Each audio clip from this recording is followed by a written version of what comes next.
Hi! In front of me is VIVO Y72 5G, and today I would like to show you how you can change theme of your keyboard on this device. Start by opening settings, scrolling down and going into system. Now choose languages and input on screen keyboard and Gboard. Then choose theme and click on show more over here to see all available ones.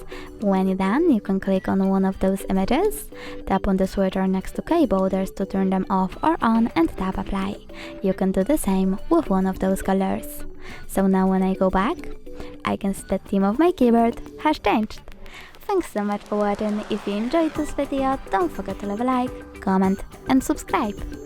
Bye!